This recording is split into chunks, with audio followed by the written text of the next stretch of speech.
একজন জান্নাতি পুরুষ যদি 70 জন হুর পায়, তবে নারীর জন্য কি রয়েছে? অথবা স্ত্রীর কি তার স্বামীকে বা স্বামী কি তার স্ত্রীর সাথে দেখা পাবে কি জান্নাতে? তা সত্ত্বেও কি স্বামী 70 জন হুর পাবে? সুপ্রিয় ভাতৃবৃন্দ, জান্নাতের প্রত্যেক ব্যক্তি 2টো করে হুর পাবে। জান্নাতের প্রত্যেক ব্যক্তি 2টো করে হুর পাবে। 70 বা 72 যে বর্ণনা আছে সেটা জয়ীব, একমাত্র শহীদদের জন্য সেটা সঠিক। আল্লামা নাসিরুদ্দিন আলবানী রাহিমাহুল্লাহ সার্বিকভাবে সেটাকে জয়ীব বলে আখ্যায়িত করেছেন, শুধু শহীদদের জন্য সেটা প্রযোজ্য।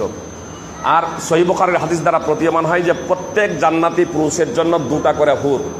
এখন স্ত্রী জান্নাতি হলো, তাহলে সে কি হবে বা সে কয়টা হুর পাবে প্রশ্ন করেছেন। স্বামীও যদি জান্নাতি হয় আর স্ত্রীও যদি জান্নাতি হয়, তাহলে সেই স্বামীর স্ত্রী এই স্ত্রী থাকবে। বুঝতে পেরেছেন?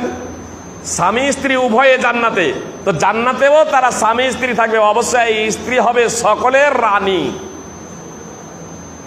সকলের, মানে ওই পুরুষের যে আরো হুর থাকবে তাদের ওপরে ওই এর প্রাধান্য এবং মর্যাদা থাকবে এই মহিলার। এ হবে রানী। এমনকি একজন স্ত্রী যদি একাধিক স্বামী হয় ক্রমান্বয়ে, অর্থাৎ একজন মহিলা মনে করুন জায়েদকে বিবাহ করলো, জায়েদ মারা চলে গেল, এবার উমারকে বিবাহ করলো, মনে করেন উমারও মারা চলে গেল, এবার খালিদকে বিয়ে করলো, খালিদও মারা চলে গেল। এই 3 জন পুরুষও জান্নাতি, ওই মহিলাটাও জান্নাতি।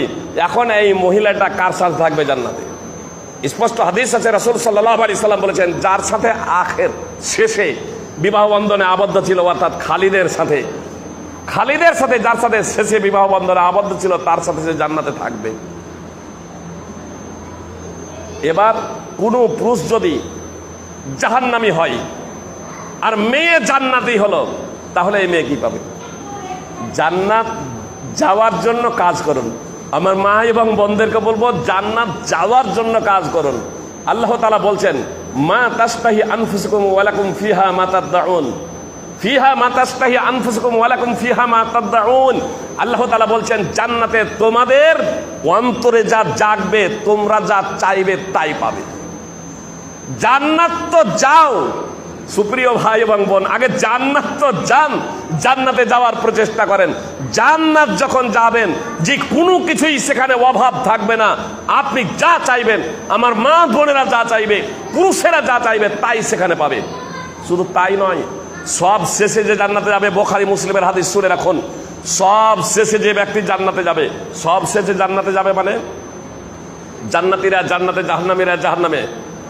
নামাজ রোজা করার পরেও কিছু ব্যক্তি জাহান্নামে চলে যাবে, বুঝতে পেরেছেন? পাপ কাজ করার কারণে। তো তৌহিদ যাদের আছে, তৌহিদ আছে, একত্ব আছে, তৌহিদ তাদের বিনষ্ট হয়ে যায়নি।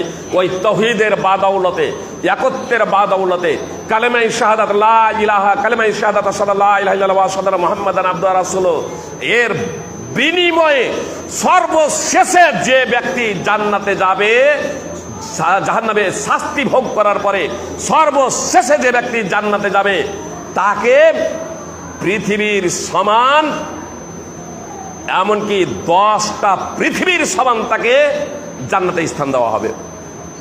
আর তারপরে সে যা চাইবে, আল্লাহ বলবেন চাও চাও চাও। এক পর্যায়ে তার চাওয়া সব শেষ হয়ে যাবে, এক পর্যায়ে চাওয়া তার শেষ হয়ে যাবে। আল্লাহ বলবে চাইতে থাকো চাইতে থাকো চাইতে থাকো। আর কি চাইবে তার? আর সব তার আশা আকাঙ্ক্ষা শেষ হয়ে গেছে। আল্লাহ বলবেন যে যা চাইলে তা দেওয়া হলো, এবং তার সাথে আরো দেওয়া হবে। যা চাইবে তাই দেওয়া হবে। এজন্য আমার মা এবং বোনদেরকে বলবো যে পুরুষেরা জান্নাতে হুর পাবে, তো মেয়েরা কি পাবে? আরে জান্নাত তো জান, আপনার কোনো কিছুর সেখানে অভাব না। আল্লাহ তাআলা পবিত্র কোরআনে বলছেন, ফিহা মা তাশতাহি আনফুসুকুম ওয়া লাকুম ফিহা মা তাদউন। জান্নাতে এমন যেমন জিনিস রয়েছে যে তোমরা যা চাইবে, তোমাদের মনে যা জাগবে, শুধু চাইবে না, মনে কিছু জেগেছে, জাগার সঙ্গে সঙ্গে তোমার কাছে সেটা উপস্থিত হয়ে যাবে ইনশাআল্লাহ। বলেন।